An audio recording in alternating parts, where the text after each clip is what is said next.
Donc nous allons reprendre nos travaux cet après-midi autour d'un thème qui a été formulé par les organisateurs sous cette forme, les théories du symptôme. En ce sens, on pourrait dire ou la théorie du symptôme, que se fait le psychanalyste dans la singularité de sa pratique, dans la singularité de sa pratique, qu'il le sache ou pas, au fond, détermine la manière dont il va diriger les cures. Les modalités cliniques telles qu'elles se présentent aujourd'hui, le babel des langues auquel on est confronté, rend complexe la tâche qui est la sienne, qui est la tâche de l'analyste.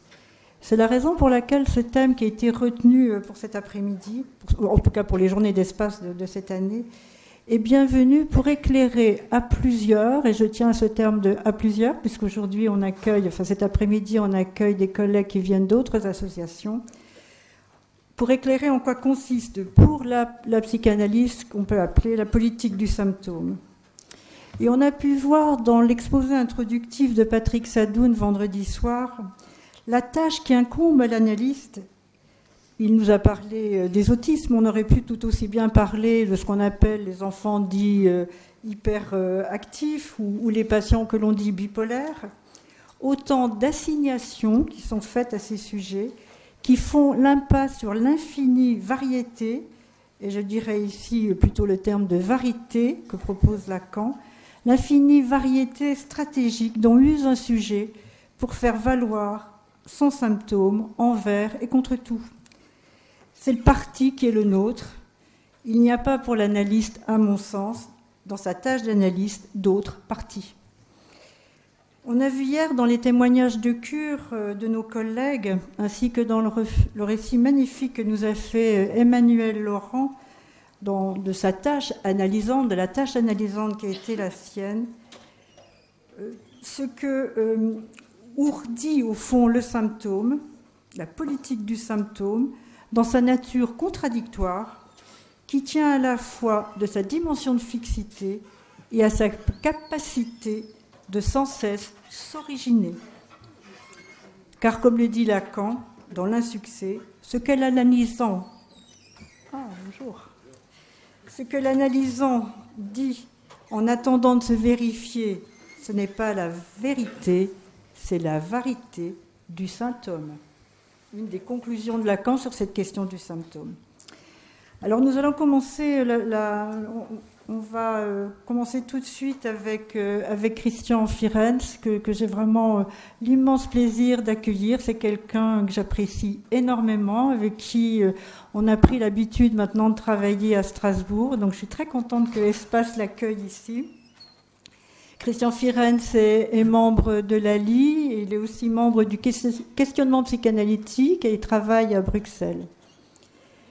Alors l'originalité du travail de Christian Firenze, qui est un travail immense, dont on connaît les lectures attentives des séminaires de Lacan, mais alors une lecture qui est une lecture à la fois très précise, très fine du texte lui-même, mais loin de figer, on peut dire, le texte de Lacan dans un texte de maître.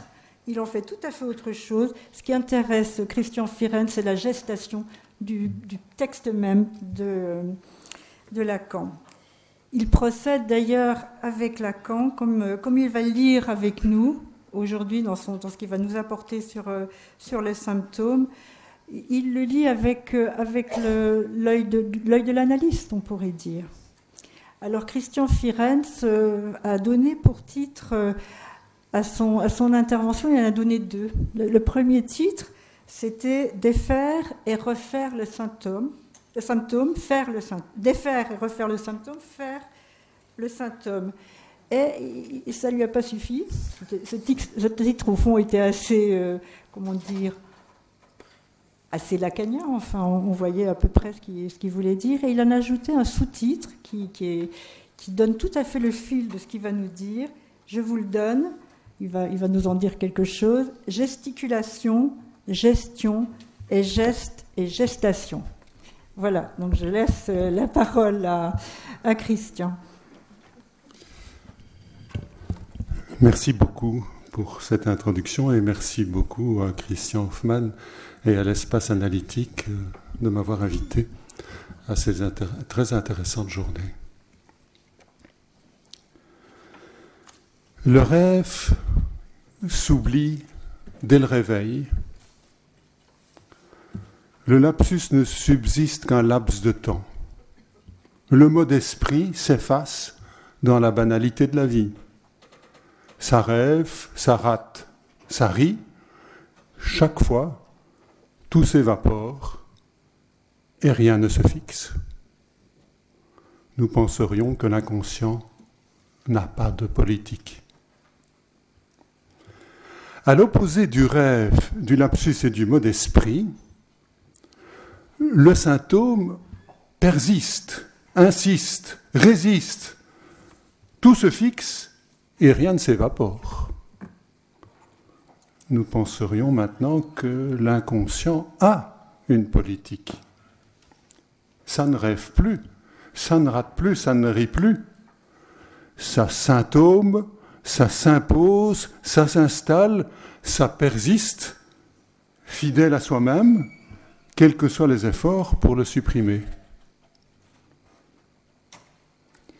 L'obstination du symptôme s'oppose radicalement à la volatilité des autres formations de l'inconscient.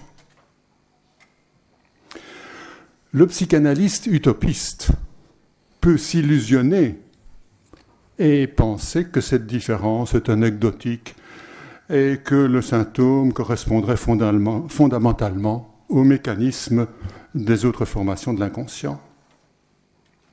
Il attend alors une modification de la symptomatologie. Il espère que le symptôme pourra se défaire, quitte à se refaire plus confortable. Défaire et refaire. Ces gestes de défaire un petit trait symptomatique pour en faire un autre tout aussi symptomatique ne sont que des diminutifs de gestes, des gesticules. Il gesticule l'analyste autour du symptôme, grosso modo imperturbable. Ces gesticulations, degré zéro du geste, ne trompent ni l'entêtement du symptôme, ni l'honnêteté de l'observateur. Elles ne mènent nulle part et ne répondent à aucune politique. C'est le pire qu'on puisse faire avec le symptôme. Prenant la mesure de l'irréductibilité du symptôme, le psychanalyste ferait mieux de s'abstenir d'entrevoir et de promettre la disparition du symptôme. Et surtout pas en se basant sur les expériences accumulées dans l'histoire de la psychanalyse. Souvenons-nous que les 5 grandes psychanalyses de Freud sont autant d'échecs. Qui dit mieux? On ferait mieux de s'engager dans une politique qui consiste, primo, à savoir que le symptôme est fixé, qu'il ne disparaîtra pas, et secundo, à s'en accommoder. Première accommodation théorique, mais fondamentale pour la réponse pratique apportée au symptôme. Il faut saisir la structure de cette fixité, de cette fixation, de cette obstination du symptôme. Pourquoi est-il indéracinable? Freud l'a montré. Le symptôme est toujours le résultat d'un conflit. Il se présente comme un compromis entre des disputailleurs, entre un désir inconscient toujours singulier et la défense préconsciente qui revient toujours à une affaire sociale et politique. La fixité du symptôme s'explique parce qu'il est fermement tenu des deux côtés du conflit à la fois. Fixé du côté du désir inconscient singulier et fixé du côté de l'interdit préconscient politique, ce qui n'est pas le cas pour les autres formations de l'inconscient. Voilà une première raison qui explique pourquoi le symptôme est obstiné et inamovible. Étant donné cette structure du symptôme, comment s'en accommoder pratiquement? La première solution est celle du médiateur neutre.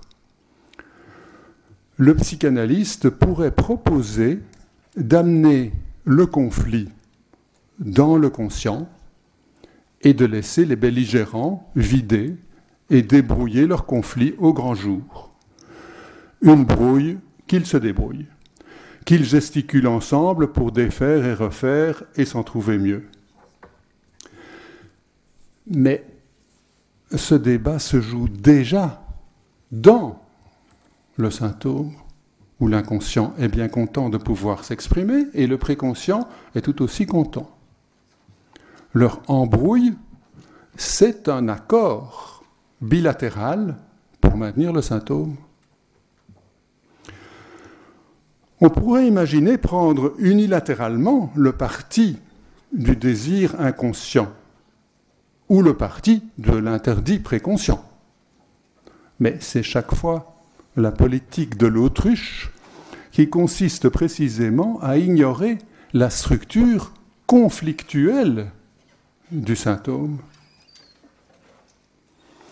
Il ne reste, semble-t-il, qu'une seule façon de s'accommoder pratiquement du symptôme. Elle consiste à le tolérer comme un corps étranger, à l'encapsuler et à le rendre inoffensif par rapport au corps social. On a ainsi identifié le symptôme, et chacun peut avoir un ou plusieurs symptômes, pourvu qu'il ne déborde pas de trop sur le champ social. Il est permis à chacun de revendiquer son symptôme. J'ai le droit d'être identifié à mon symptôme, quel qu'il soit. On a cité un entendeur de voix, énurétique, haut potentiel, troisième genre, adorateur de Shiva, migrant et tout ce que vous voulez.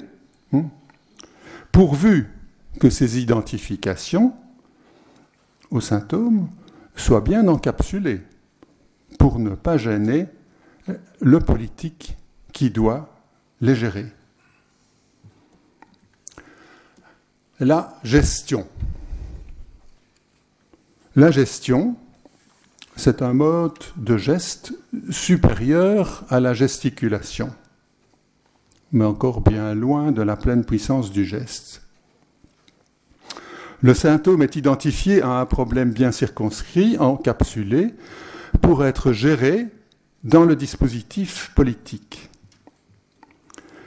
Ces identifications de symptômes comme artefacts purement locaux dans la machine politique peuvent même servir de nouvel opium du peuple. Calmé par la jouissance encadrée de son propre symptôme, chacun pourrait d'autant mieux s'adapter aux nécessités de la grande machine qui a besoin de combustible. La chair à canon de la Grande Guerre est devenue la chair à usine, puis la chair à computer, à ordinateur, comme on dit. Le politique est passé de la gestion des corps dans la perspective de la guerre à la gestion des corps dans les industries et enfin à la gestion des corps dans la visée d'un savoir universel, informatisé, pleinement maîtrisé par la science. Le politique est devenu biopolitique, politique qui use du vivant et le gère. Dans cette histoire, grosso modo, la structure est restée la même. Le politique gère la réalité des corps et accessoirement de leurs symptômes. Aujourd'hui, la chair humaine est devenue de plus en plus inutile pour mener les guerres, pour manœuvrer les machines industrielles, pour soutenir par son intelligence le travail informatique. Tout passerait maintenant par le contrôle de l'intelligence artificielle. L'essence de l'homme serait en passe de devenir complètement obsolète et amené à disparaître. Avec cette mise à l'écart de la chair humaine dans l'histoire de la gestion, le symptôme disparaît. Il n'y a plus de symptômes. La guerre se fait par des frappes chirurgicales sans bavure. La machine à tricoter ne fait plus aucune erreur. L'intelligence artificielle est 1000 fois plus fiable que le serviteur le plus consciencieux. La politique, dans l'essor de sa gestion ordonnée, fait disparaître le symptôme. Le déclin du symptôme semble strictement proportionnel à l'envolée du politique. Avec la dissolution du symptôme, la psychanalyse, inutile, semble à son tour sur le point de disparaître. Le déclin du symptôme entraîne le déclin de la psychanalyse. On encapsule le symptôme, on le fait disparaître pour la bonne gestion du champ social. En même temps, la psychanalyse se trouve encapsulée dans de petits îlots de résistance résiduelle. Le psychanalyste idéaliste peut sonner l'alarme, gesticuler, monter en épingle de nouveaux symptômes, de plus en plus graves et inquiétants, et l'urgence de réagir. Ce pathos n'empêche pas le politique de poursuivre sa gestion et de construire des murs à la frontière du Mexique ou ailleurs, des refoulements qui encapsulent pour mieux pouvoir gérer. Voilà les faits. Voilà la réalité, dirait-on, comme si nous avions là le roc inébranlable de notre monde contemporain. Le roc du symptôme, le roc du politique, comme des données toujours déjà là. Et nous arriverions toujours trop tard.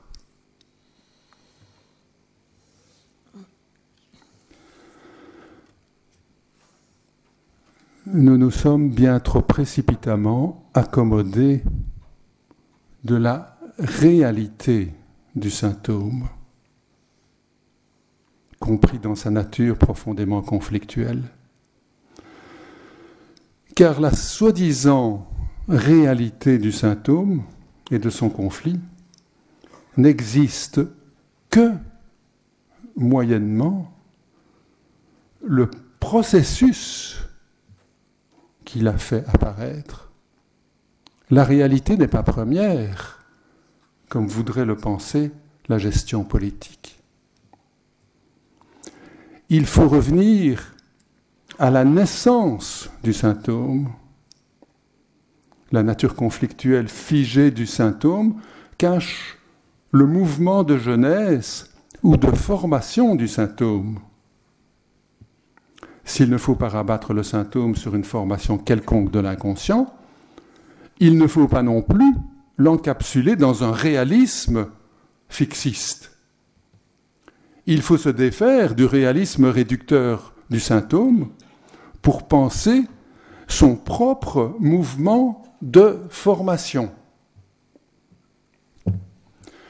Le chapitre 23 des leçons de psychanalyse de Freud traite précisément des voies de formation du symptôme.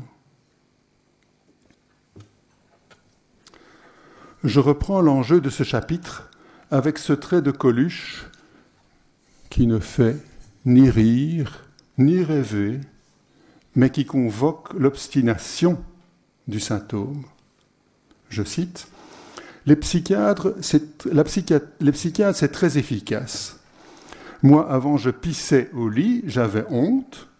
Je suis allé voir un psychiatre, je suis guéri, maintenant je pisse au lit, mais j'en suis fier. » Fin de citation. Tout s'étage en 3 couches. À la base, il y a le réel du symptôme. Il pisse réellement. Au niveau intermédiaire, il y a l'imaginaire. il en a honte ou il en est fier. Et au niveau supérieur, il y a le symbolique. Il en raconte des histoires se voulant humoristiques. Si bien sûr on réduit le symptôme au réel de l'énurésie, il trouvera peut-être une solution avec un antidépresseur tricyclique. Bon. Mais ce n'est là ni le point de vue de Coluche, ni de Freud, ni du politique. Le symptôme implique au contraire une construction avec en dessous le réel, au milieu l'imaginaire et au-dessus le symbolique. Mais cette construction réelle, imaginaire, symbolique, avec cette construction, nous avons bien sûr l'identification au symptôme qui ne se réduit pas à un réalisme. Il est bien question de faire dans son lit, de faire honte ou de faire le fier, ou encore de faire de la parole. Emballons tout cela, c'est la question écologique d'encapsuler le symptôme dans des couches culottes, on peut dire. Le psychanalyste est-il appelé à défaire cette identification à 3 couches, avec sa couche réelle, il pisse au lit, sa couche imaginaire, il en a honte ou il en est fier, et sa couche symbolique, il en parle. Est-il possible de défaire tout cela en s'attaquant à la couche basale, réelle? Il semble bien sûr impossible d'agir sur le réel du symptôme avec l'instrument du symbolique, qui s'est lui-même construit en s'appuyant sur les fondements du réel. Défaire le symptôme à partir de la parole, à partir du symbolique, c'est comme le penserait le psychanalyste naïf, semble bien équivalent à l'exploit du baron de Münchhausen, se sauvant des sables mouvants en se tirant lui-même par les cheveux.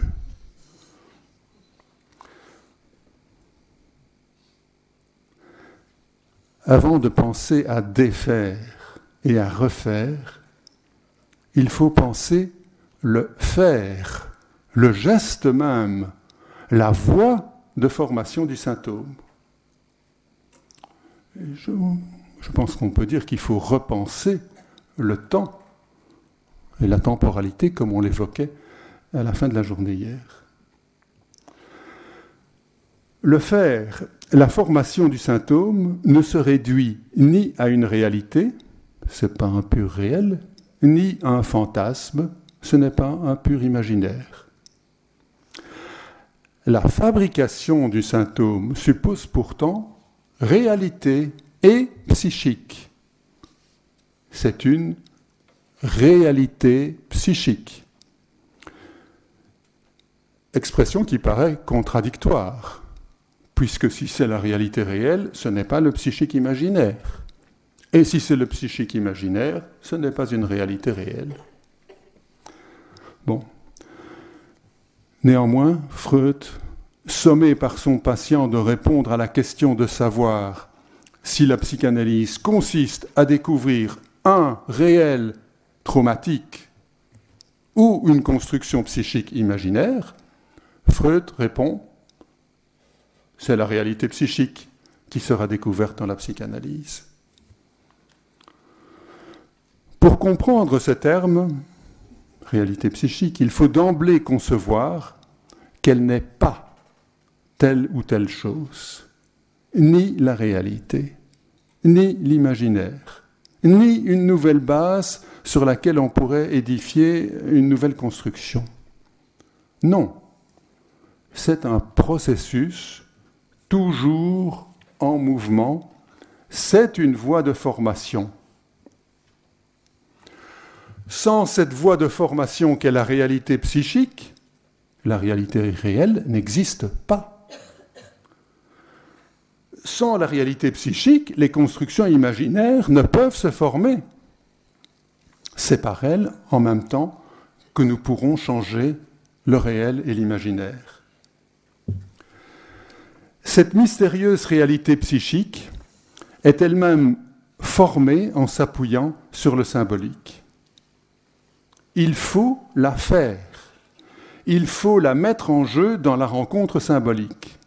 Et on repère concrètement cette réalité psychique dans ces germes de sexualité infantile qui sont mobilisés dans le transfert. Grâce à cette réalité psychique, la façon d'opérer change complètement. Avec Coluche et avec le politique, on pensait que tout partait d'une base réelle solide, il pissolit, sur laquelle se construisent un imaginaire et un symbolique. La réalité psychique ne s'ajoute pas comme une couche plus fondamentale ou plus basique que la réalité. Avec la réalité psychique, nous n'avons plus des entités séparées, des briques avec lesquelles nous pourrions faire notre construction, un réel, un imaginaire, un symbolique, une réalité psychique. Nous n'avons d'abord que le faire, que le processus de formation. Nous sommes d'abord dans un mouvement, et les balises R, S, I et réalité psychique ne sont que des concrétions qui viennent fixer ce mouvement. La construction de la réalité psychique, c'est exactement ce qui est en jeu dans le faire, dans la formation du symptôme. Le processus du symptôme a la structure même de la réalité psychique. Cependant, dès que nous abordons le symptôme, nous sommes captivés par un point de vue particulier. Peu importe d'ailleurs que ce soit le réel, l'imaginaire, le symbolique. Toute la question est de voir que le symptôme n'insiste que grâce à son éternel mouvement de formation, qui implique le déplacement entre tous ces points de vue. Voilà la vraie raison de l'obstination du symptôme. C'est que le mouvement de la structure y insiste indéfiniment. La méthode psychanalytique ne se fonde pas sur le résultat ou sur l'identification du symptôme qu'il faudrait supprimer, encapsuler ou gérer comme le politicien le fait. La psychanalyse suit au contraire le faire, le geste de formation du symptôme qu'il faudrait réanimer au lieu de vouloir l'éteindre. Ce genre de formation du symptôme reprend le germe de sexualité qui a toujours déjà déterminé l'histoire du sujet. Ce germe immémorial, parce qu'il est toujours déjà là, et encore là pour le futur d'aujourd'hui. Dans le transfert, la psychanalyse ne fait rien d'autre que de réactiver ou de renforcer ce geste de formation, ce mouvement primordial de faire le symptôme à nouveau. C'est la gestation d'un nouveau symptôme. Cette structure en mouvement convoque la force de la sexualité enfantine dans le transfert à deux conditions. D'une part, on s'appuie sur n'importe quoi, tantôt sur ce qui s'offre comme la réalité réelle de ce qu'il faudrait cerner par le savoir, tantôt sur ce qui s'offre comme l'imaginaire qui cache ce qu'on ne veut pas savoir. Il faut soutenir le mouvement du refoulement plutôt que de vouloir le contrer. Tantôt, on s'appuie sur ce qui s'offre comme symbolique, qui s'engage dans une foi apparemment non fondée. Il faut soutenir les folles utopies. Tantôt, on s'appuie sur la réalité psychique qui apparaît sans fondement. Il faut soutenir tout ce qui peut servir au mouvement.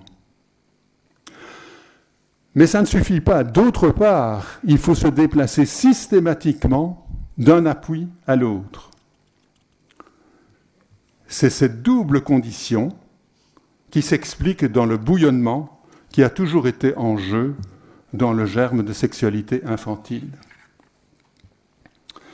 Par exemple, et pour mieux me faire comprendre de façon tout à fait caricaturale, dans cette histoire d'énurésie, on insisterait fermement sur une haine infantile qui vaudrait comme la réalité psychique, par exemple, et dans laquelle le psychanalyste doit s'engager, pas seulement comme spectateur et pas seulement comme objet potentiel de haine. Et en plus de ça, il faut se déplacer tout aussi systématiquement sur le faire réel du symptôme, sur le faire imaginaire, sur le faire de la parole. Alors seulement se crée un nouveau lien social entre l'analysant et l'analyste. C'est tout l'enjeu de la nouvelle écriture du symptôme, le symptôme de Lacan. Le psychanalyste est partie prenante dans le symptôme, non pas pour produire un résultat ou une identification figée au symptôme, mais pour faire le mouvement de la structure, le seul geste, la seule gestation du symptôme qui questionne vraiment le politique. Il faut lire le séminaire 23 de Lacan, le symptôme, non pas comme une suite de figures topologiques réelles qui représenteraient autant de diagnostics réalistes ou autant de conjonctures psychiques tout aussi réalistes, mais comme la construction toujours en mouvement d'une réalité psychique, toujours réécrivable et réactivable dans le transfert. C'est à la condition de ne figer ni les figures topologiques, ni la psychopathologie, que l'on peut voir s'animer la psychanalyse comme un faire premier, comme un geste fécond, comme une gestation. Je renvoie à mon livre pour le détail de la lecture du symptôme. On pourrait dire que la construction freudienne de la réalité psychique supporte et réactive la réalité réelle, alors même que ce réel ne reposait sur rien. En termes lacaniens, on dirait qu'elle nomme le réel. De façon semblable, on pourrait dire que le symptôme vaut comme nomination du symbolique, autrement dit qu'il supporte et réactive le symbolique, alors même que ce symbolique ne reposait sur rien. Si nous supposons la réalité préalable du réel ou du symbolique, ces nominations ne sont que des étiquettes et l'analyste reste en dehors du coup. Il est bien plus important de voir que ces soi-disant nominations, réelles, symboliques, etc., n'existent que dans et par le mouvement général de la structure dont il faudrait suivre tous les détours. Tout l'enseignement de la lecture du symptôme implique un faire, un geste, qui ne part d'aucune réalité prédéterminée, qui part du manque de réalité. Et c'est cela qui peut être réactivé dans l'expérience psychanalytique en tant qu'elle est essentiellement inventive et infiniment créatrice. À chaque instant de l'analyse, pouvoir tout reconsidérer et tout recréer à nouveau. Pour cela, mieux vaut avoir une idée du mouvement de la structure, c'est-à-dire du symptôme, et de sa voie de formation impliquant la réalité psychique. Le politique ne peut gérer un tel mouvement de gestation de la structure sans le réduire à un résultat réaliste déraciné de sa vitalité. Par contre, ce mouvement de la structure invente à chaque fois, dans le vif du transfert, un nouveau lien social. Un lien social soutenu par ce mouvement de création qu'est le symptôme. C'est le geste qui crée le lien social. Très brièvement, et pour conclure, le mouvement de la structure implique la ronde des 4 discours. Le politique semble dominé d'un côté par le discours magistral et sa dégénérescence sclérosante en discours capitaliste, c'est la gestion des objets. De l'autre côté, par le discours universitaire et sa dégénérescence sclérosante en discours fonctionnaire. C'est la gestion des sujets. Tout se réduirait à la gestion des sujets et des objets. Mais le politique doit être remis en question par le discours hystérique, à la condition même de soutenir ce dernier par le discours psychanalytique qui implique la mise en mouvement, la mise en jeu du mouvement de la structure. Le symptôme psychanalytique pousse à revenir au politique, non pas dans ses résultats et ses gestions, mais au geste même de la constitution d'un nouveau lien social et d'un nouveau politique. La voie de formation du politique, toujours à faire, passe par l'invention du lien social dans les discours. L'insistance du symptôme est alors tournée, transformée en l'obstination à vouloir soutenir le mouvement du faire, le mouvement du geste, de la structure et donc de l'invention d'un nouveau politique. Je vous remercie pour votre attention.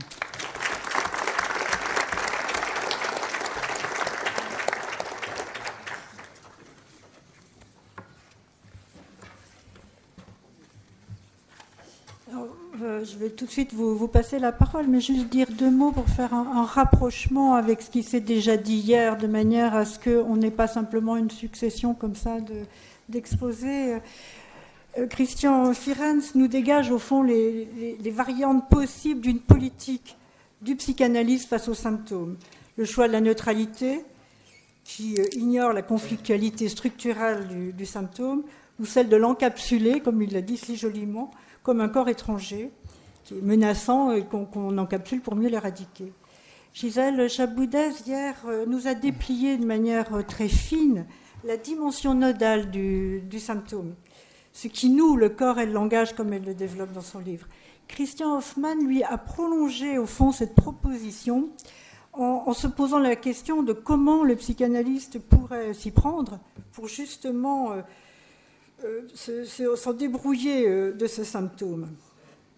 Or, Christian Fierens, cet après-midi, au fond, nous précise une politique possible. C'est l'offre que tu nous fais là tout à l'heure, que tu viens de nous faire, l'offre possible du psychanalyse face aux symptômes. Il nous propose au fond que face à la réalité psychique, à ce nœud du symptôme, qui identifie le sujet, on pourrait dire, et non pas que le sujet s'identifie, le psychanalyste prendrait le parti d'un nouage en élastique, puisque j'étais très sensible à l'élasticité de ton propos, d'une structure donc sans cesse en mouvement de formation et qui suppose de l'analyste une certaine agilité.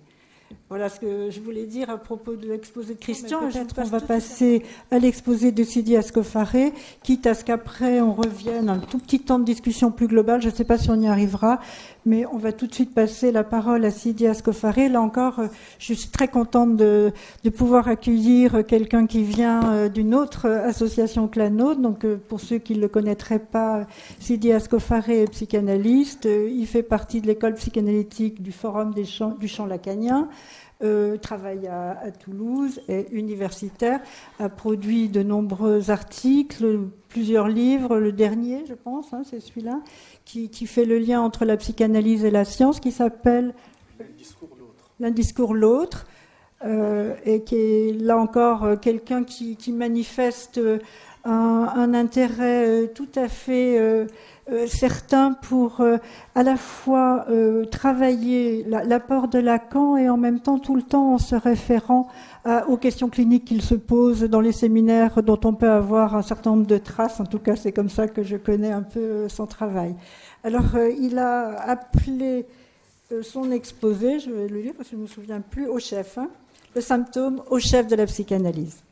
Merci Marie, et merci à mes collègues d'Espace Analytique qui m'ont invité à ce colloque. J'ai donc intitulé ma contribution à ce colloque « Le symptôme au chef de la psychanalyse ». Et il n'aura échappé à personne que ce titre, « Le symptôme au chef de la psychanalyse », démarque une formule fameuse de Lacan dans laquelle il suggère, pour ainsi dire, une certaine articulation de la psychanalyse, du symptôme et de la politique.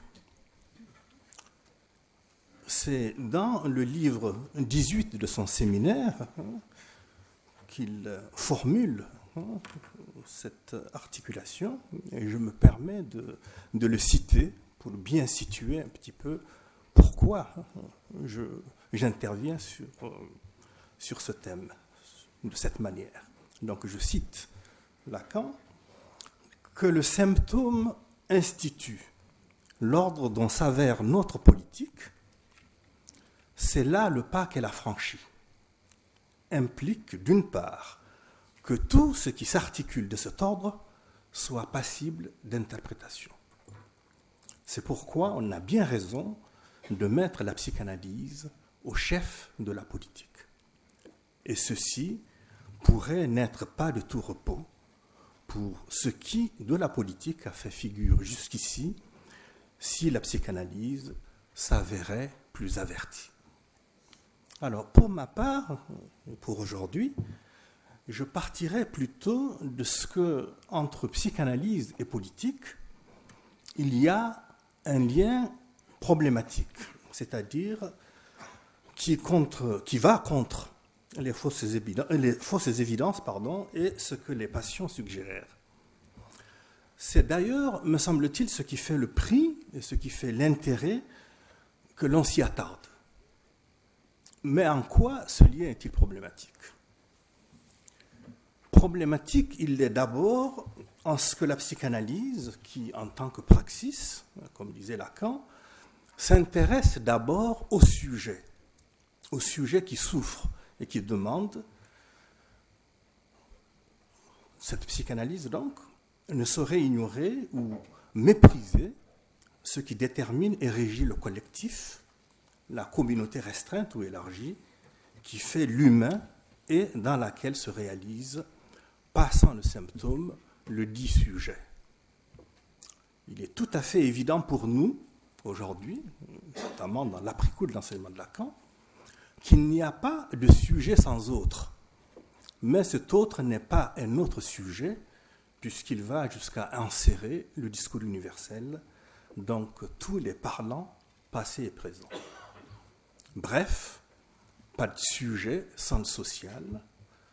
Or, ce social est lui-même inconcevable sans l'ordre du politique, sans le politique, qui n'est ni la politique au sens strict, et encore moins l'État, si le politique est à entendre au sens de ce qui constitue la cité, au-delà du champ immédiat de la compétition partisane pour la conquête et l'exercice du pouvoir, de l'action gouvernementale au jour le jour, ou de la vie ordinaire des institutions.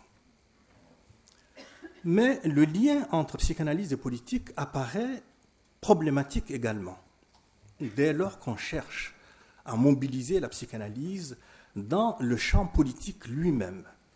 Par exemple, pour lui demander de fonder ou de justifier tel choix politique partisan, au niveau national ou international, plutôt que tel autre. Il n'est d'ailleurs pas étonnant que toutes les opinions politiques aient été représentées dans la psychanalyse au cours de son histoire, de l'extrême gauche à la droite extrême, et je dirais pour faire court, de Reich à Pichon ou l'inverse. Aujourd'hui même, en tout cas hier, le milieu psychanalytique est divisé. Aujourd'hui donc, le mouvement psychanalytique est divisé par le mouvement dit des Gilets jaunes. Hein? Cher Gérard, enfin, ce lien entre politique et psychanalyse apparaît encore plus problématique quand on tente de penser la politique à l'intérieur du champ proprement psychanalytique, que ce soit dans la cure ou dans les institutions analytiques. En effet, et a priori, on peut, en tant qu'analyste, conduire la cure d'un sujet qui ne partage aucunement nos opinions, positions ou engagements politiques, de même qu'un candidat à l'analyse choisit en général son analyste pour des raisons tout à fait autres que le positionnement du dit analyste dans le champ politique. Et il n'est pas cohérent avec l'éthique de la psychanalyse, me semble-t-il, de compter au nombre des visées d'une analyse le changement d'option politique de celui qui se soumet à cette expérience. Je veux dire par là que si ce changement n'est pas impossible, s'il intervient même parfois, en raison des liens éventuels de cette position politique avec le fantasme ou les identifications du sujet, ce changement n'est ni nécessaire, ni programmable comme objectif, comme finalité d'une analyse. S'agissant des institutions analytiques elles-mêmes, c'est-à-dire des structures qui ont en charge le lien social entre les analystes, on voit bien d'une part qu'elles ne peuvent pas fonctionner selon le régime du discours psychanalytique lui-même, et que d'autre part, la tension structurelle entre gradus et hiérarchie et la dynamique des transferts y font obstacle ou y pervertissent parfois la démocratie. Bref, il me semble que ce qui est souhaitable et désirable pour la société globale n'est pas nécessairement ajusté à l'association ou à l'école de psychanalyse. Aussi, suis-je conduit à me poser et à vous poser la question si la politique n'est pas un modèle pour la psychanalyse, et inversement, comment penser les rapports de la psychanalyse et de la politique? Pour tenter de répondre à cette question, je partirai de l'idée que la psychanalyse en tant que savoir, et pas seulement en tant que pratique ou discours, est une discipline critique. Dans cette perspective, l'intelligence qu'elle nous propose du politique excède le simple diagnostic, pour autant que ce qu'elle permet de mettre au jour, c'est proprement ce qu'on peut appeler l'envers inconscient du politique. Cet envers inconscient du politique est fait de son déchiffrement, met au jour ce qu'il convient de considérer comme ce que j'appellerais l'être religieux du politique, qui ne fait qu'un avec l'être politique du lien social lui-même. En effet, ce n'est pas par hasard que c'est dans Totem et Tabou, Psychologie collective et analyse du moi, ou L'homme Moïse et la religion monothéiste, que se trouve consigné l'essentiel de la pensée politique de Freud, et donc peu ou prou de la pensée politique de la psychanalyse. Ne nous y trompons donc guère lorsque nous faisons de la religion ou du religieux, et cela va des simples phénomènes de croyance jusqu'aux questions contemporaines relatives au fanatisme, aux intégrismes et aux radicalisations. Donc si nous faisons de la religion et du religieux des objets privilégiés des travaux des analystes. C'est qu'au fond, ce que Freud appelle Kultur, qu'on a traduit indifféremment par culture ou par civilisation, est quasiment une catégorie du théologico-politique, une sorte de mixte entre culture, au sens lévi-straussien, et religion, c'est-à-dire tout uniment dans un seul et même mouvement, un principe de répression du sexuel, et un principe de liaison, d'unification, d'édification du lien social. Alors, si cette hypothèse est juste, alors il me semble possible de condenser en quelques thèses comment s'articule à travers le symptôme la psychanalyse, comment s'articule, à travers le symptôme, la psychanalyse et la politique et le politique. Alors, première thèse. Le noyau de la politique est religieux et la religion elle-même est un symptôme. C'est une thèse de Lacan, ce n'est pas le moi celle-là, la religion est un symptôme. Ce qui veut dire non pas que religion et politique soient équivalentes, mais que toutes deux s'éclairent à être rapportées aux deux fonctions, qui sont des fonctions homologues au fond, du père et du symptôme. Il ne faut pas en déduire pour autant un effacement des autres dimensions du politique et de la politique, c'est-à-dire la force, le conflit, le lien, etc. Thèse 2. Il y a du politique dans la psychanalyse. Et ce, à minima, au sens où Lacan disait dans sa conférence à Genève sur le symptôme, je le cite là aussi, c'est tout de même démonstratif que le pouvoir ne repose jamais sur la force pure et simple.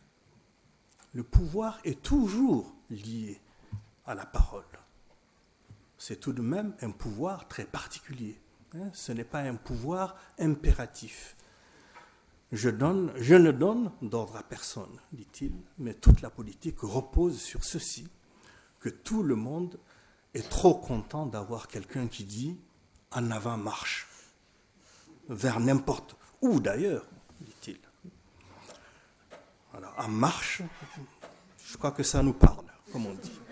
Alors, il y a donc ce pouvoir de la parole qui, dans la psychanalyse tout au moins, est un pouvoir non impératif. Par ailleurs, il s'agit d'un pouvoir que confère le transfert et dont l'usage est par lui réglé. C'est ce que Freud a très tôt thématisé comme maniement du transfert. Thèse 3, si la psychanalyse est une pratique qui vise la chute des identifications aliénantes du sujet, elle est par là même une pratique d'émancipation et non pas une pratique de maintien dans l'aliénation transférentielle. C'est même pour ainsi dire, ce qui en fait autre chose qu'une simple psychothérapie. Thèse 4, c'est la dernière que je propose, qu'il y ait du politique dans la psychanalyse renvoie au fait qu'il y a une politique de la psychanalyse en tant que discours, ce qui se distingue donc des prises de position individuelles des psychanalystes dans le champ politique. Cette politique du discours psychanalytique, c'est celle-là que j'appelle une politique du symptôme, en reprenant une expression de Colette Solaire. C'est sur cette dernière proposition que j'aimerais centrer le reste de mon propos. Alors, je l'ai déjà développé ailleurs, mais il me paraît important de le souligner et de le déployer à nouveau frais. Le symptôme est devenu, sinon la catégorie centrale à partir de laquelle, et dans l'après-coup de l'enseignement de Lacan, il convient de penser ce qui fait le propre de la psychanalyse en tant que pratique et en tant que discours. En effet, le symptôme, contrairement à la quasi-totalité des notions et concepts dont la psychanalyse fait usage, ou qu'elle produit, ou promeut,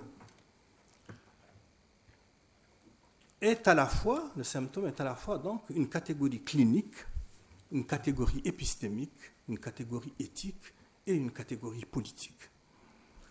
Catégorie clinique, le symptôme l'est comme phénomène qui traverse l'expérience psychanalytique de part en part.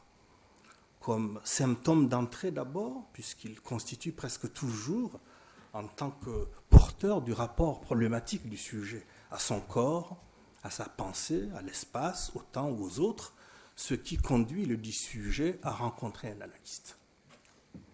catégorie clinique, le symptôme l'est aussi, à en croire Lacan, comme ce à quoi, au terme du parcours psychanalytique, le sujet s'identifierait, ce dans quoi il finit par se reconnaître et qui indexe son mode singulier de jouir de son inconscient.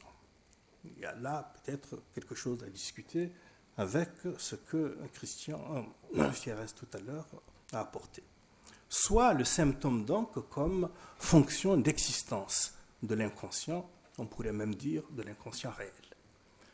Mais entre ces deux bornes, le symptôme s'impose aussi, me semble-t-il, comme la catégorie clinique qui permet de penser le spécifique du travail psychanalytique, que ce soit par l'opération de déchiffrement qu'il appelle, ou plus radicalement par ce qui le fait symptôme analytique, c'est-à-dire le fait de devoir être complété par l'analyste. Mais, là aussi je l'ai dit, le symptôme n'est pas seulement une catégorie clinique, son intérêt pour la psychanalyse tient également à ce qu'il est, le symptôme, une catégorie épistémique, voire une catégorie heuristique. Catégorie épistémique, le symptôme l'est pour autant que son identification, son élucidation, son déchiffrement et sa théorisation ont accompagné et peut-être déterminé des élaborations tout à fait décisives dans et pour la psychanalyse. Qu'il me suffise ici d'évoquer tout ce que la doctrine de la psychanalyse doit à l'intérêt de Freud pour les symptômes de conversion hystérique, pour les obsessions, les phobies, voire les délires. Mais plus remarquable encore est la fonction qu'a joué le symptôme dans les élaborations de Lacan, que vous connaissez très bien, je pense, relatives au signifiant, au signe, à la lettre, à la métaphore, à l'existence, au nouage, etc., etc. Donc c'est vraiment une question à partir de laquelle Lacan a réalisé des avancées doctrinales extraordinaires. Et tout ce parcours accompli dans un mouvement d'émancipation de la question du symptôme, du discours médical, et sur une trajectoire qui nous apparaît encore aujourd'hui comme improbable, puisque ça va de Marx à Joyce. Catégorie éthique aussi, le symptôme l'est à sa façon, ne serait-ce que parce que l'accueil et le traitement qu'il exige ont toujours constitué la marque du discours psychanalytique. Marque d'un discours psychanalytique qui a proprement élevé le symptôme à la dignité d'être de vérité du sujet. D'ailleurs, très tôt, dans ses écrits techniques de Freud, vous vous en souvenez sans doute, Lacan a souligné cette dimension éthique dans l'abord par l'analyse du symptôme. Je rappelle des mots, ce qu'il disait: si quelque chose fait l'originalité du traitement psychanalytique, c'est bien d'avoir perçu à l'origine et d'emblée le rapport problématique du sujet avec lui-même, la trouvaille proprement dite, la découverte, et d'avoir mis ce rapport en conjonction avec le sens des symptômes. C'est le refus de ce sens par le sujet qui lui pose problème. Ce sens ne doit pas lui être révélé, il doit être assumé par lui.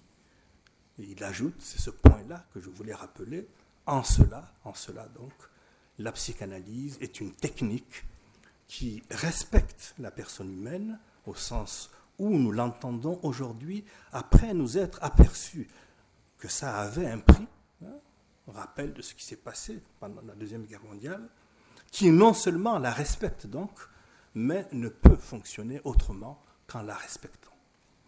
Enfin, je dirais, c'est comme catégorie politique que le symptôme a été thématisé et envisagé par la psychanalyse. Sans doute plus explicitement chez Lacan que chez Freud, mais il me semble que cette dimension souterraine est incontestablement présente chez Freud lui-même. Toujours est-il que la démédicalisation du symptôme par l'analyse a ouvert la voie à une manière radicalement nouvelle de concevoir ce que ce terme de symptôme recouvre. D'où procède d'ailleurs le principe qui est assez contre-intuitif, il faut bien le reconnaître, qui a consisté à attribuer l'invention du symptôme non pas à Hippocrate, mais à Marx. Ce que Lacan fait, vous le savez, en 1975 dans RSI. Ainsi, on peut dire que c'est le symptôme social qui vient éclairer ce qu'il en est du symptôme individuel. Pour conclure, je parodierai le Lacan de radiophonie en disant que le symptôme n'est pas seulement la première affaire et du sujet et de l'analyste. Il sera aussi la dernière. En effet, tout ce qui précède ne veut dire qu'une chose. Il n'y a ni sujet, ni de social sans symptôme, parce que le symptôme est le pendant du refoulement qui supporte le nœud du par-l'être comme tel, mais aussi qui supporte le réel du lien social. Le discours du maître, comme tous les liens sociaux fondamentaux, est fondé sur la barrière de la jouissance. Dès lors, la psychanalyse d'être une expérience qui va d'un réel à l'autre, à un autre, de l'insupportable à l'impossible. Cette expérience est aussi une traversée, celle qui va d'un sens inassumé, d'un sens rejeté, à une absence, celle du rapport sexuel dans l'inconscient. C'est à cette absence qu'il convient de rapporter la nécessité, le ne cesse pas de s'écrire du symptôme, qui est à entendre au plus simple, nécessité de sa fonction d'existence de l'inconscient, de nouage et de nomination. C'est même pourquoi, après avoir exploré plusieurs hypothèses, plusieurs conceptions, Lacan finira par proposer son identification au symptôme comme ce qui permet de situer ce qu'il en est proprement de la fin d'une analyse. Que ce symptôme qui fut au départ se retrouve aussi à la fin du processus, mais déchiffré, littéralisé et vidé de sa jouissance, justifie à lui tout seul, me semble-t-il, qu'on parle à propos de l'analyse d'une politique du symptôme. On sait en tout cas ce à quoi Lacan a été conduit, à rien moins qu'à redéfinir ce qu'est l'analyse, en prenant ses distances par rapport à son optimisme de 64, ce qu'elle vise, c'est-à-dire une certaine modification de l'économie de jouissance d'un sujet, et ce à quoi elle est organiquement liée, le savoir textuel. Cette redéfinition, Lacan l'accomplit dans la séance du 10 janvier 1978 de son séminaire « Le moment de conclure ». Je me permets de terminer par ces mots de Lacan. L'analyse ne consiste pas à ce qu'on soit libéré de ses symptômes. L'analyse consiste à ce qu'on sache pourquoi on en est empêtré. Ça se produit du fait qu'il y a le symbolique. Le symbolique, c'est le langage. On apprend à parler et ça laisse des traces. Ça laisse des traces.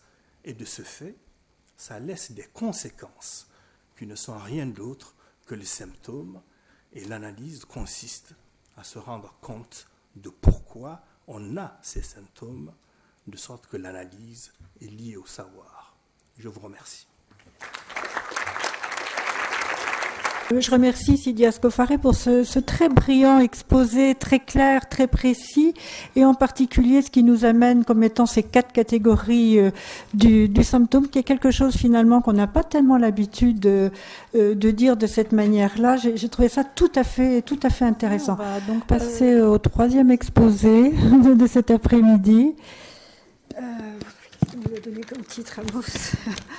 Alors, Amos fait partie d'Espace Analytique. Donc là, nous travaillons avec quelqu'un qui travaille régulièrement avec nous. Il travaille aussi, si j'ai bien compris, à l'Université de Toulouse. Et tu as proposé d'appeler ton propos la théorie du symptôme comme éclairage du lien social. Vous allez voir qu'au fond, il reprend quelque chose que nous a déjà un peu amorcé Sidi Ascofaré avec cette question du religieux, en reprenant cette lecture que tu nous proposes du Moïse. Une lecture, là aussi, très intéressante que tu fais du Moïse. Merci Marie. Alors, je partirai de la place de la psychanalyse sur une ligne de crête entre psychologie individuelle et psychologie collective. C'est ainsi que Freud l'a voulu, en la posant comme le site même d'articulation du registre du symptôme et celui du social. En effet, à sa suite, on articule par des voies extrêmement différentes et à valeur inégale la question du symptôme avec les registres du social. En effet, nous sommes convoqués à penser les effets du sujet sur les mutations sociales et du lien social. Comment ces mutations affectent les symptômes et la psychopathologie? Il serait peut-être plus pertinent de poser la question dans l'autre sens. Comment les symptômes peuvent nous dire quelque chose sur ces mutations, puisqu'en tant que psychanalystes, nous nous autorisons de la clinique du sujet. Comment donc alors répondre à ces fameux appels lancés à l'analyse par Lacan à rejoindre à son horizon la subjectivité de son époque? Appel qui condense une tension, celle de l'articulation du singulier avec les discours et les pratiques de notre temps, valables pour tous. Un appel aussi qui sous-entend que la subjectivité n'est pas une entité universelle immuable, mais qu'il y a une subjectivité de l'époque. Que l'expérience subjective, à distinguer du sujet bien sûr, est conditionnée et enracinée dans certaines coordonnées spécifiques, cela ouvre une série de questionnements importants. Il y a donc une articulation épistémologique très complexe entre symptômes et social. Il me semble repérer un surusage qui serait peut-être symptomatique du signifiant contemporain, le signifiant même contemporain, comme si ce signifiant vient faire écran à quelque chose qui reste difficilement articulable et de ce fait symptôme. Comment donc osciller habilement entre deux positions opposées, la séduction de nouveau ou une conception d'un retour éternel du même? Je vais rappeler de manière très schématique et bien sûr non exhaustive quelques approches de la question. On pourrait, selon certains, considérer que les mutations sociales et les conditions sociales déterminent la psychopathologie. Les débats sur le déclin du père, oui ou non, la proposition d'une nouvelle économie subjective en sont paradigmatiques. On place alors l'autre social comme facteur explicatif, voire causal du symptôme.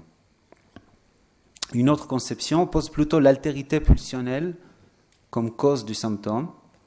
Les structures restent alors immuables et le social donnera cependant pour certains les styles du symptôme, pour d'autres son étoffe, pour d'autres encore sa condition. Car certes, si le symptôme inscrit le sujet en dissident par rapport au lien social, il est aussi ce qui inscrit et articule le sujet depuis sa singularité dans l'autre social. Cela donc donne un statut vertigineux au symptôme, comme ce qui m'inscrit dans le social, tout en résistant à mon homogénéisation. Vertige qui tient à la topologie de cette relation entre symptôme et social, car l'un alimente l'autre. Plus le social pousse à l'intégration du sujet, plus le symptôme se cabre dans une tentative coûteuse d'affirmer une singularité face à l'idéal d'homogénéité. Mais en retour, l'éveil du symptôme pousse le social à accentuer sa pente totalisante. En somme, le frein est aussi le moteur, et le moteur est également un frein.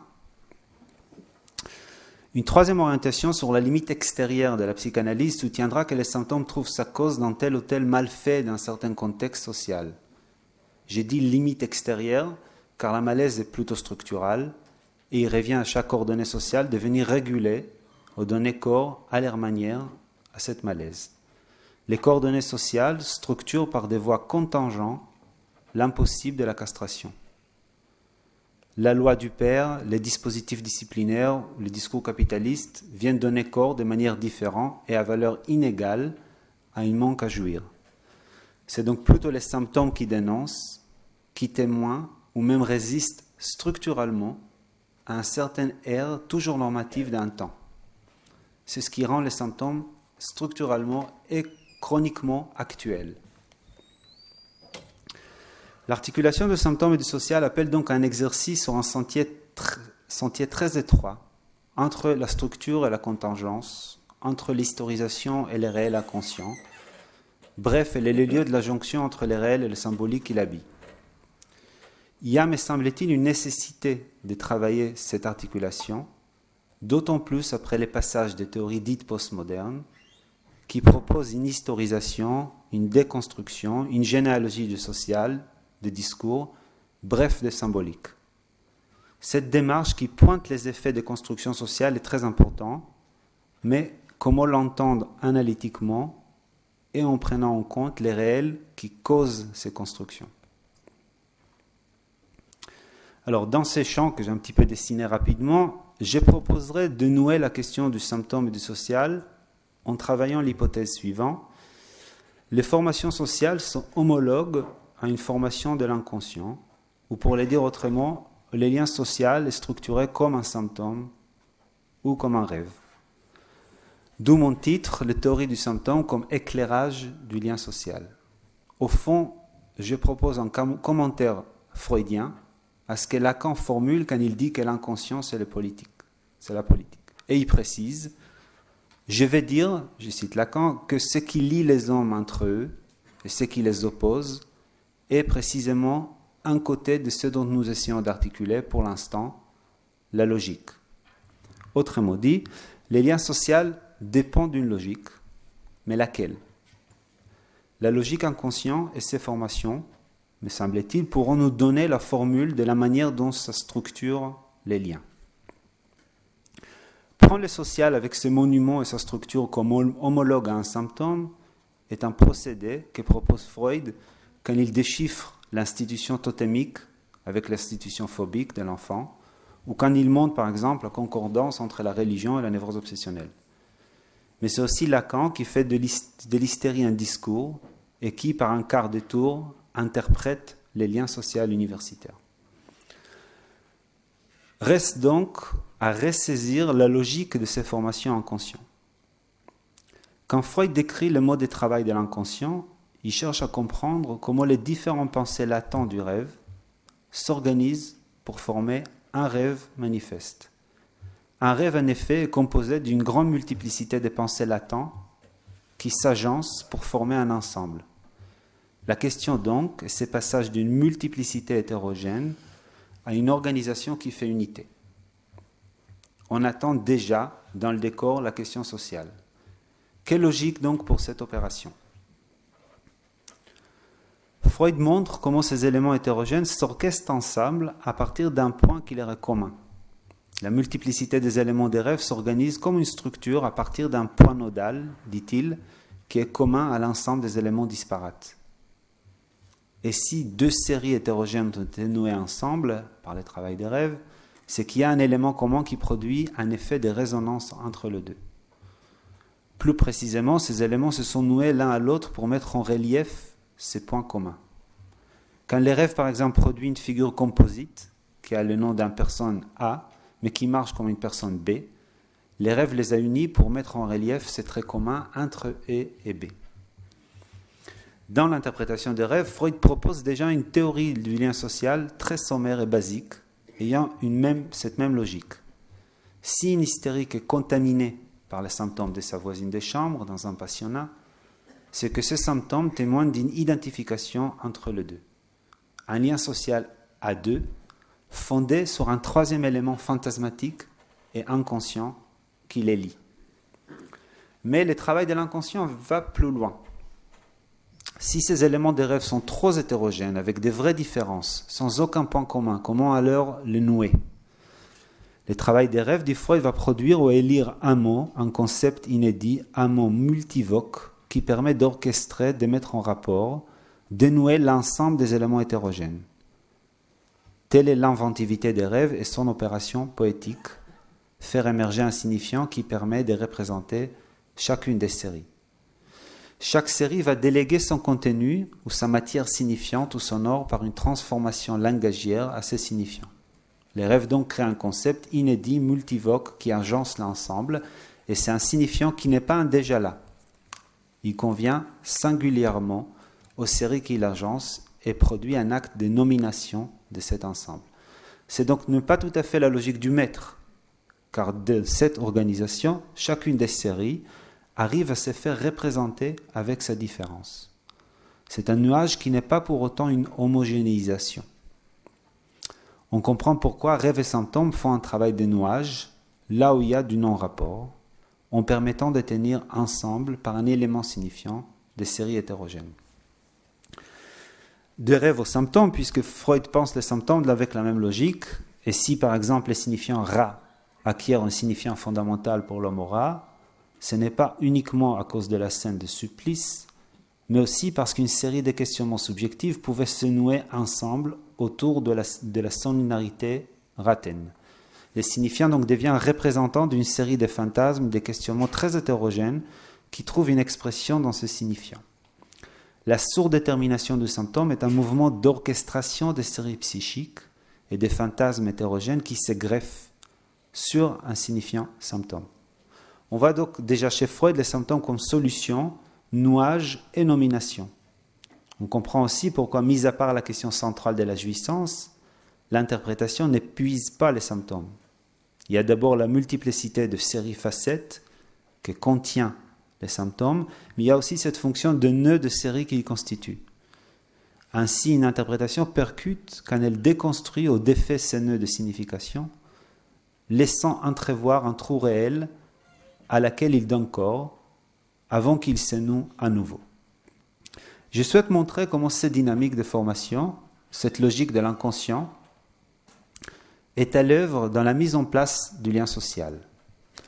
Il me semble qu'on le trouve dans l'Homoïse, où Freud pense la constitution du peuple juif, qui se structure, je dirais, comme un symptôme.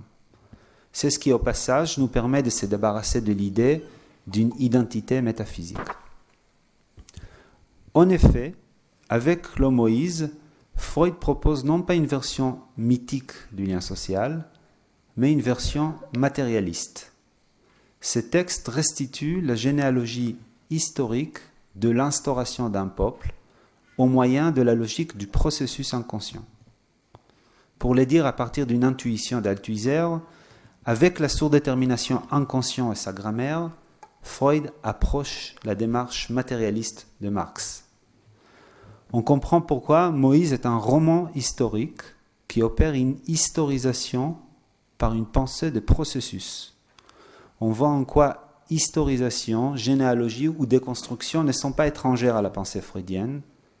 On appellera cette démarche plutôt décomposition ou plus simple encore, analyse.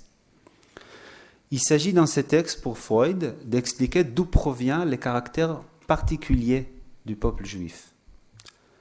Pas comme Totem et Tabou, où Freud pose la matrice universelle du lien social, non particularisé et anonyme.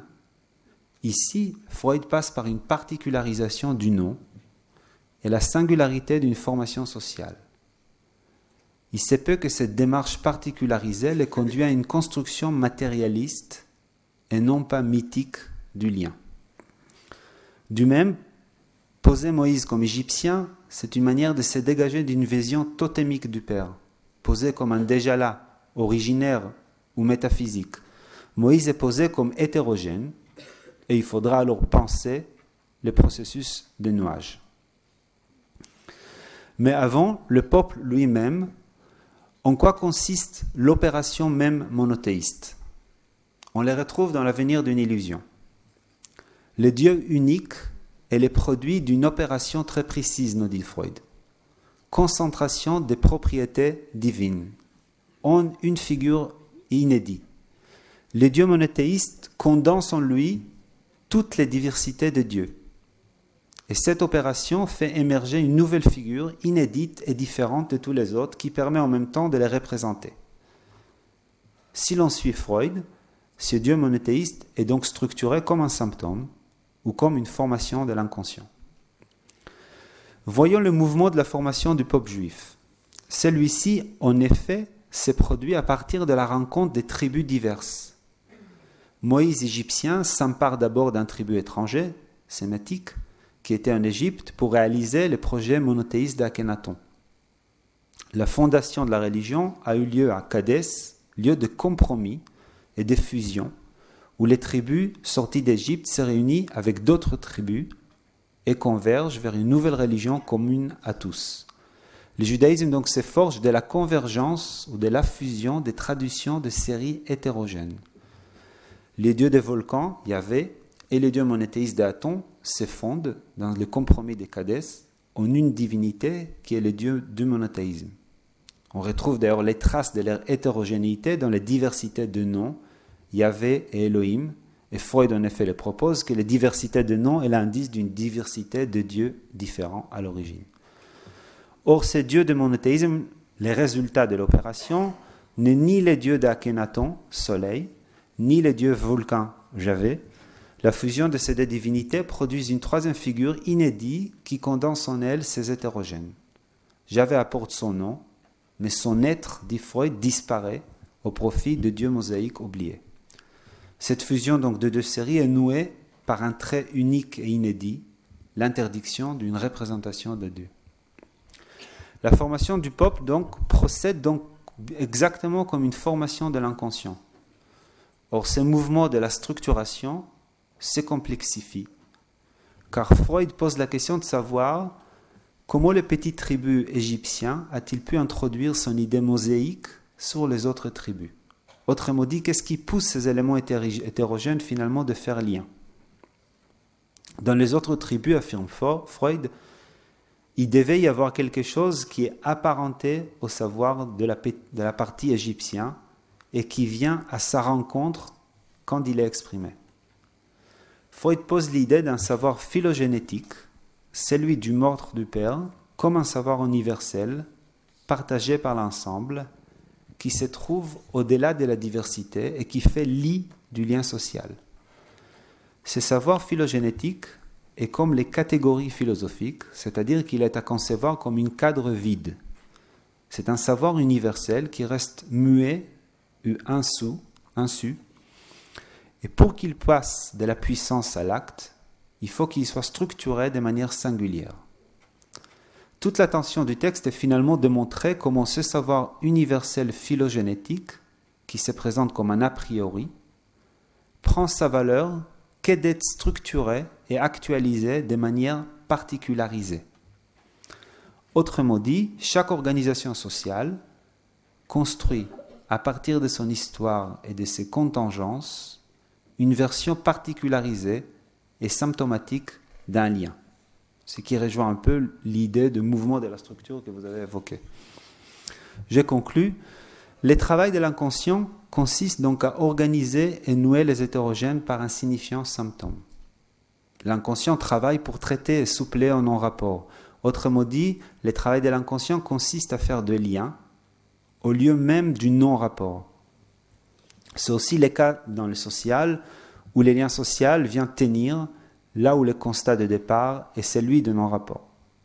On voit donc en quoi l'inconscient permet de faire le maillon manquant entre logique individuelle et logique collective, en les inscrivant plutôt dans une continuité.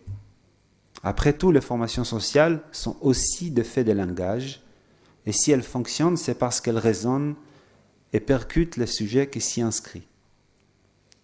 Il faut peut-être rappeler que l'opposition entre psychologie individuelle et psychologie collective n'est pas freudienne. Elle est née chez Wundt dans sa psychologie du peuple en 1900. Après Freud, peut-être ces deux registres, celui du symptôme et celui du social, seront-ils à entendre comme deux faces d'une même réalité ou comme le double face dans une bande de Mabus. Merci. Pour la dernière intervention On laisse la parole à Marco Zafiropoulos qui a donné comme titre à son intervention « Le symptôme et l'esprit du temps ».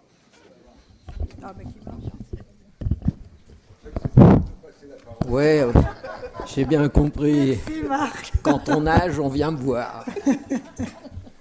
Alors, le symptôme et l'esprit du temps, donc c'est d'abord le titre du second volume de mes essais d'anthropologie psychanalytique.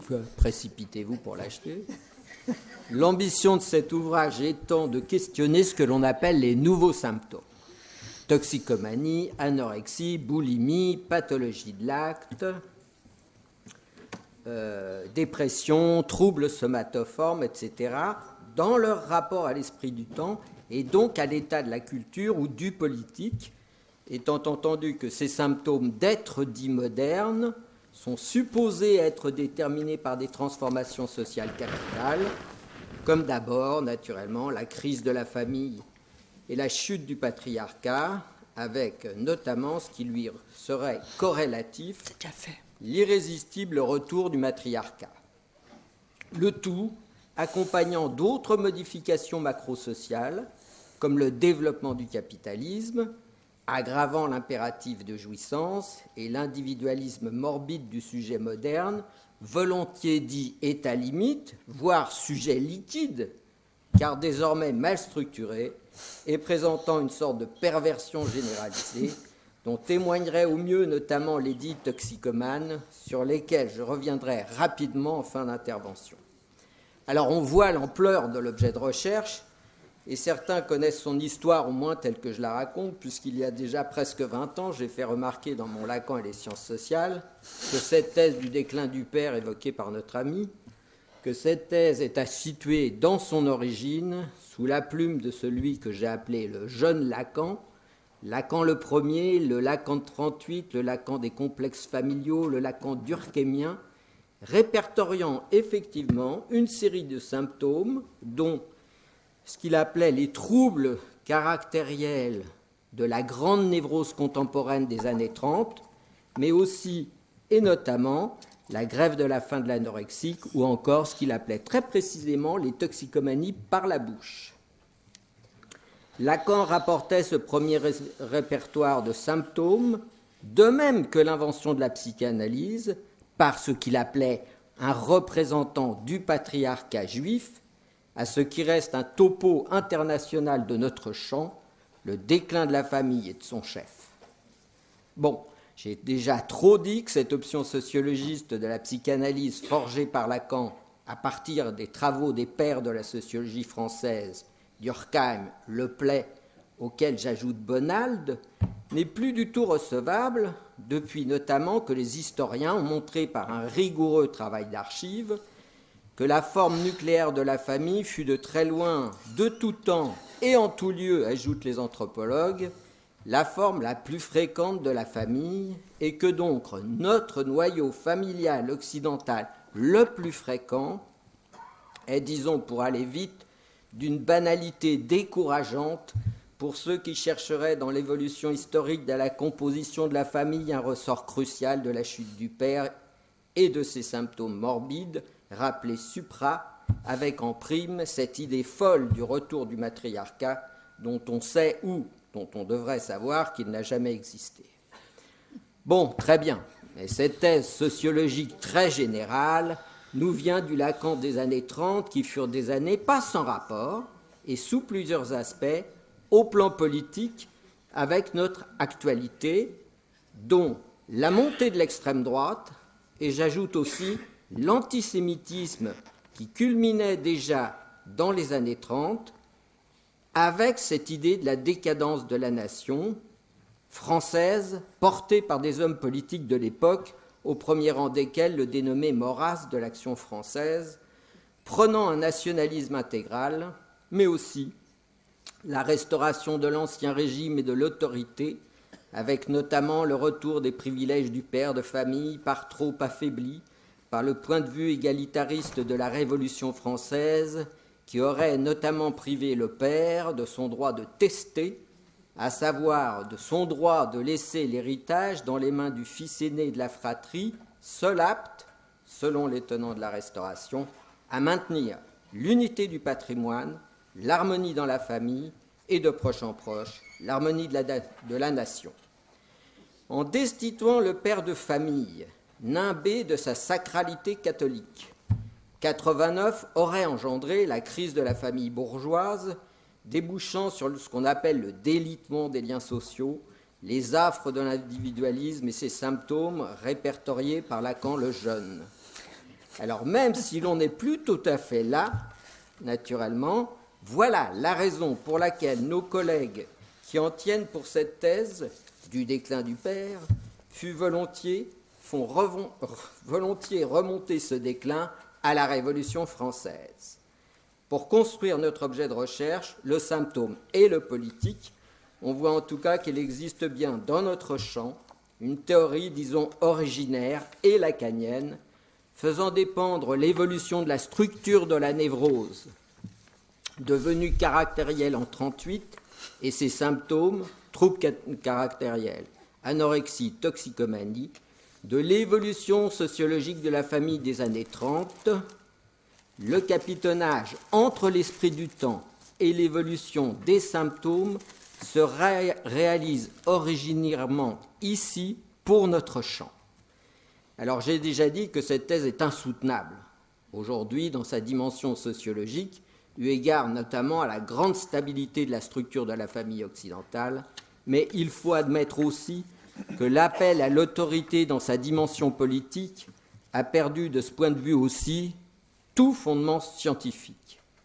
Mais l'esprit du temps ne se fait pas qu'avec des points de vue fondés sur les sciences humaines, puisqu'il s'engendre aussi bien de l'évolution des textes littéraires, dont j'emphasise quelque peu maintenant l'importance depuis que j'ai inauguré mon chantier sur les mythologiques de Lacan, en relevant que Lacan le troisième, c'est-à-dire le Lacan qui s'est dépris de son option sociologique pour vertement maintenant la brocarder.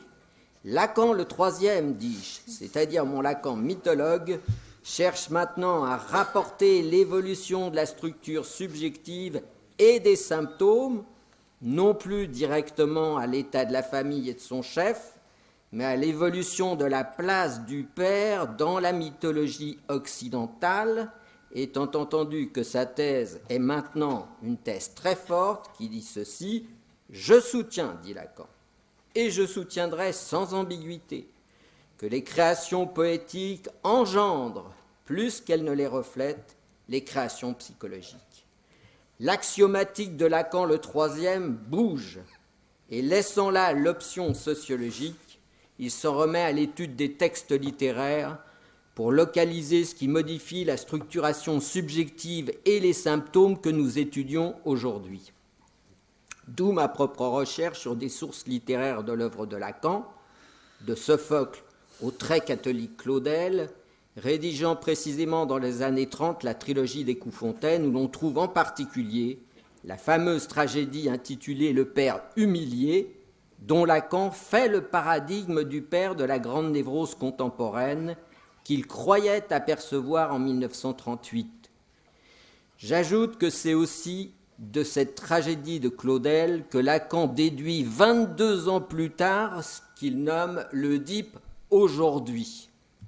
D'où l'on vérifie au moins, et du même coup, que les sources des diagnostics de Lacan concernant ce que j'appellerais le père symptôme, si vous voulez, ne sont pas exclusivement, et c'est peu dire, à chercher du côté de sa propre expérience psychanalytique, mais beaucoup plus fréquemment du côté de la littérature, qui apparaît clairement maintenant comme ce que l'on appellerait aujourd'hui un influenceur majeur du champ psychanalytique lacanien, et ceci parce que c'est dans les grands textes que se trouvent, selon Lacan, les déterminants de l'évolution de la structure subjective et de ses symptômes.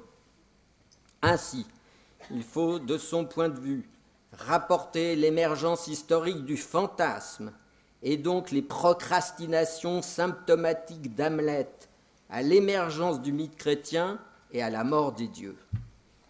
Dans cette logique, et pour ne pas abandonner les années 30, ni la fameuse idée du déclin et des symptômes modernes, il faut remarquer que cette théorie du déclin n'était pas uniquement portée par des philosophes, des sociologues, des hommes politiques et des psychanalystes dont Lacan, puisqu'elle l'était aussi par d'importants écrivains de l'époque, dont Paul Claudel, naturellement, je l'ai dit, mais aussi le dénommé moins connu maintenant Paul Bourget, qui eut à l'époque une très grande influence comme journaliste et spécialiste de ces fameux romans à thèse qu'il publia avec succès, dont L'Étape et Le Disciple, par exemple.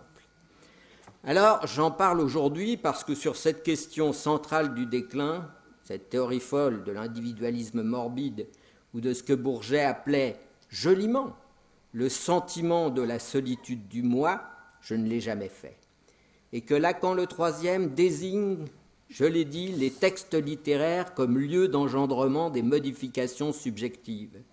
Il fallait donc étudier cet écrivain des années 30, lui aussi comme Claudel, catholique, intransigeant, monarchiste, anti-Dreyfusard, car il popularisa notamment dans ses fameux essais de psychologie la notion de dégénérescence et d'individualisme, en même temps qu'il décrivait longuement dans ses romans à thèse la crise de la famille bourgeoise, rapportée sous sa plume aussi comme Lacan à ce que pouvait en dire la sociologie française de l'époque, Durkheim-Le Play.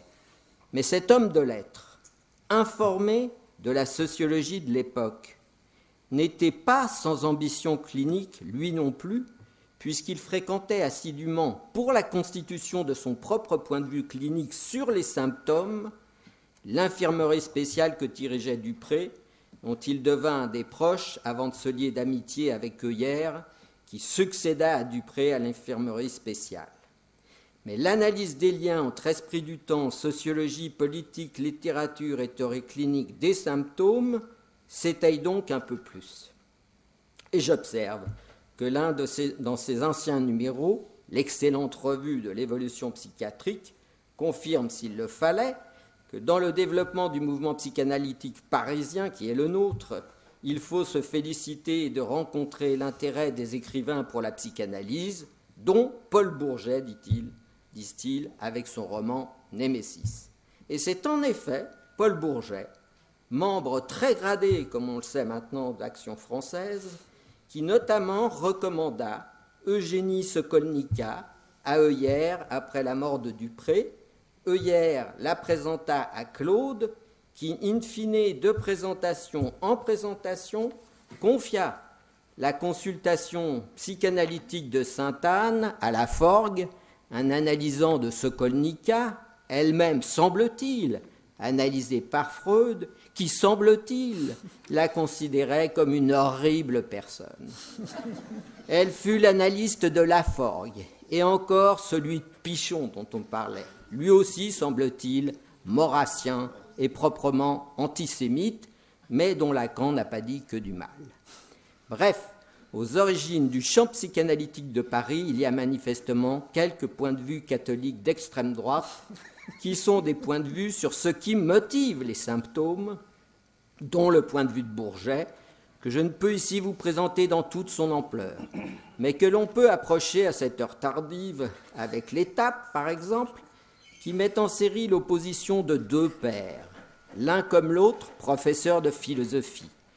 Le premier, Monneron, s'est prononcé en faveur de la République, et le second, Ferrand, en faveur d'un robuste catholicisme. Bien vite, la famille du républicain, frappée dans ses enfants, mais en faillite, entre en crise. Le fils aîné, psychopathe, voleur et faussaire, dispute un sinistre destin à sa sœur, séduite et soumise aux affres d'un avortement raté. Seul Jean, le cadet des Républicains, qui a étudié avec le catholique Ferrand, est offert à un autre destin, car, très amoureux de la fille de son maître catholique, il demande gentiment sa main. Mais le maître et sa fille, qu'il aimait naturellement elle aussi, exigent de lui le baptême catholique pour accéder à son désir d'alliance. Jean, divisé entre son amour pour l'Antigone catholique et sa piété filiale pour son père, dont il doit être le consolateur, refuse dans la douleur la solution par la conversion qui lui est proposée avant que Ferrand, le très catholique, lui assure que, je cite, « quoi qu'il en veuille, il a la foi catholique ». Pourquoi? Parce que, répond Ferrand, vous êtes un Français, articule le professeur, c'est-à-dire l'héritier d'une longue lignée d'hommes et de femmes qui, pendant des siècles, ont été des catholiques. Vous vous mouvez, vous respirez dans une société imprégnée de mœurs catholiques. La langue que vous parlez, dans laquelle vous pensez, est catholique puisqu'elle est romaine. Le catholicisme est en vous, malgré vous, dans ce que les psychologues d'aujourd'hui appelleraient votre inconscient. Bon, là on comprend, c'est plié. Bourget comme Ferrand se font psychanalystes.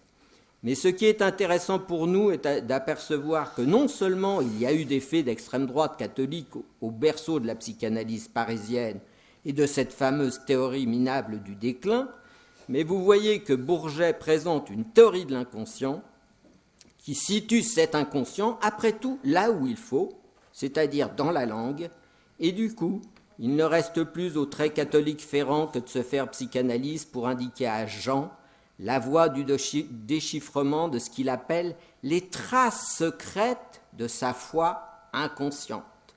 Et dès lors, Jean est solidement replacé sur la voie de cette femme qui forme son symptôme, l'Antigone catholique dont il était séparé au motif de sa désastreuse loyauté familiale républicaine qui s'effondre face à l'inconscient de la langue.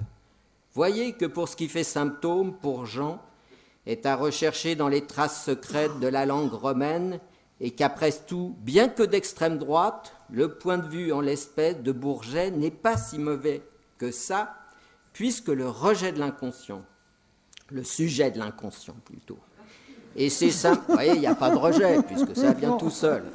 Le sujet de l'inconscient et ses symptômes sont bien des effets de la culture, de ces grands textes, de ces mythes, au premier rang desquels la variation des mythes monothéistes qui, quoi qu'on veuille, continuent bien de structurer dans leur diversité le sujet de l'inconscient en Occident, ici, chez nous, dans nos cabinets, sa culpabilité et ses symptômes, puisque, je le répète, Dieu est increvable parce qu'il est inconscient. Ferrand, sans doute, a vu juste, et que ce fut la version catholique du divin qui émergea comme révélation de l'inconscient de Jean est tout à fait acceptable, eu égard à la situation du catholicisme dans la France des années 30.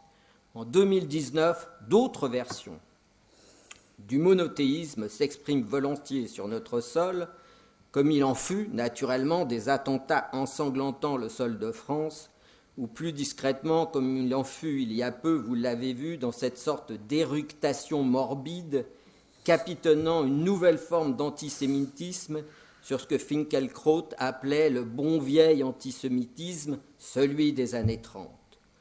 Bon, il y aurait là vraiment à faire un long développement sur ce qu'il en est de l'antisémitisme comme symptôme dans notre société, et on peut ajouter naturellement qu'il y aurait à faire aussi, dans cette présence de Dieu, quelque chose à faire concernant les suprématismes blancs. Mais on voit bien en tous les cas comment d'une forme à l'autre, 1930-2019, l'antisémitisme comme symptôme est reconduit sous la forme d'un nouage intertextuel qui semble confluer sous nos yeux de manière inédite au motif de leur engendrement par de terribles versions distinctes du monothéisme radical. Il me fallait au moins ponctuer ça aujourd'hui et rappeler que ce qui varie est donc moins le symptôme que l'enveloppe formelle du symptôme, dit Lacan. Et je poursuis avec Jean, car l'on voit qu'après tout, le destin du symptôme ne relève pas seulement de sa propre cinétique, mais il relève aussi de son lieu d'adresse ou du désir de celui qu'il complète. Si le point de vue de Ferrand, se faisant lecteur des traces secrètes de l'inconscient de Jean, fut de faire triompher la révélation catholique pour réaliser le destin du jeune homme, il se peut qu'un analyste non catholique, je veux dire, orienterait la lecture et son issue d'une autre manière. Il se peut, dis-je, car pourquoi ne pas confesser ma discrète perplexité relative à l'un de mes analysants qui vient d'épouser un de ses destins religieux, qui ne fait pas vraiment partie de mes idéaux, dont je comprends en tous les cas au moins qu'ils sont peu de choses au regard d'un certain visage de Dieu et de ses ressorts inconscients. Bref, ce que je veux vous dire après cette rapide confession d'un psychanalyste du siècle, c'est qu'au fond, il n'y a pas de destin naturel du symptôme, car si ce destin va avec l'éthique de celui qui parle, il va aussi avec l'éthique de celui qui complète le symptôme. Ainsi, il n'y a pas de symptôme médical sans médecin, pas de symptôme religieux sans prêtre et pas de symptôme analytique sans psychanalyste. Et il arrive, comme vous le voyez, qu'un destin prenne le pas sur l'autre lorsque le visage de Dieu s'en mêle. Il faut donc rester modeste comme analyste, mais aussi rester intraitable lorsqu'il s'agit par exemple du destin médicalisé d'un symptôme moderne ou pas, les toxicomanies par exemple. Voilà la raison pour laquelle je bondis vers mon dernier point pour dire mes réserves sur la thèse faisant des toxicomanies le paradigme homogène des symptômes modernes. J'égrène et je force le trait. Premièrement, sur la modernité du symptôme et sa cause capitaliste, déchaînant une obligation de jouissance supplémentaire, disons que je reste pour le moins très réservé, puisqu'il suffit de se rapporter aux travaux des océanistes pour apercevoir l'épidémie de Cava, maintenant bien documentée, qui au milieu du XIXe siècle manqua de faire disparaître la société des Nouvelles Hébrides, dont il est fort difficile de soutenir qu'elle tenait sa structure d'un capitalisme financier réunissant une foule d'états limites. 2. Les toxicomanes sont-ils des états limites et présentent-ils donc un symptôme homogène? 3 cas sont présentés dans mon esprit du temps. Allez-y. A. Rachel, une jeune anorexique accrochée au survector et disons plutôt sujette à l'hystérie. 2. Norman, accroché à l'héroïne en sniff et cherchant par la voie d'une ligne d'héros à surclasser son inhibition d'écrivain. Norman est sujet à la névrose obsessionnelle et à l'enfermement dans ce que j'appelle la prison de verre du fantasme qu'il traversera assez sauvagement en fin d'analyse. 3. Enfin, le sevrage à l'héroïne accompagne le dévoilement d'un délire bien constitué chez le 3e patient, Kojo, qui lui serait plutôt sujet à la psychose. D'où l'idée que la manie des toxiques ou la solution maniaque trouve différents ressorts dans la diversité des structures subjectives toujours extrêmement pertinentes. Névrose, psychose, perversion, et qu'il serait donc ruineux pour notre champ d'écraser en l'occasion la théorie du sujet sur celle du symptôme maniaque. D'où mon axiome clinique forgé il y a longue date, le toxicomane n'existe pas, 3 petits points, dans le champ freudien, où le clinicien devrait savoir prendre son départ de la particularité du symptôme. Restons sur l'écriture. Pour Norman et par la ligne d'héros, mon Hamlet au crépuscule narcotique cherchait à devenir écrivain tout en reconduisant la rigueur de ses entraves qui le tenaient à distance d'être l'objet de sa mère, contre laquelle il se défendait par l'échec et le fantasme. Ce qui conduit à la question du fantasme chez Lacan, dans ses rapports aux symptômes, qu'on n'a peut-être pas assez étudiés, mais aussi à cette indication peut-être un peu trop systématique de Freud, mais qui a son intérêt, selon laquelle les inhibitions de l'écriture peuvent être interprétées par ce fait que l'écriture a pris, soutient Freud, la signification du coït avec la mère, et que les inhibitions indiquent, je cite, que le moi renonce à ses fonctions qui lui incombent pour ne pas avoir à procéder à un nouveau refoulement pour esquiver un conflit avec le ça. Retour donc à Freud pour terminer, mais aussi à Lacan, revenant sur ses antécédents pour préciser en 1966 que, je cite, « La fidélité à l'enveloppe formelle du symptôme est la vraie trace clinique dont nous prenions le goût. » Enveloppe formelle du symptôme, enveloppe formelle de la manie des toxiques, véritablement très différente chez Rachel, chez Kojo ou chez Norman, dont j'ai raconté le déchiffrage, mené quelquefois pas sans succès dans l'expérience de notre champ, qui aboutit à un abandon du symptôme. Et je conclus d'une phrase pour soutenir enfin que s'il n'y a pas de symptômes modernes, il y a bel et bien des formes modernes des symptômes qui dépendent de nombreux déterminants, dont bien entendu de l'évolution de la production des toxiques, proposant en l'occasion des amphétamines pour compléter l'anorexie de Rachel, ou aussi, comme on le sait, essayer de compléter le déficit d'attention des enfants dits hyperactifs. Alors bien sûr, il y a la science, bien sûr, il y a la technique, bien sûr, il y a le système économique et les textes politiques. Mais il y a encore et toujours, sachons-le, les mythes et les religions, les textes politiques ou encore les grands textes littéraires. Sophocle, Shakespeare, Claudel, mais aussi Gide, Poe, Paulan et naturellement le fameux Joyce, le Saint-Homme, dont l'écriture stabilisa de façon particulièrement bien vue, selon Lacan, la manie de Joyce. Donc, d'où encore l'importance du politique, naturellement, mais aussi de la littérature pour notre recherche d'aujourd'hui concernant les relations entre le symptôme et l'esprit du temps. 1930, Bourget, l'extrême droite. 2019, si vous voulez, la banalité du Welbeck, si on veut, pour la banalité du symptôme.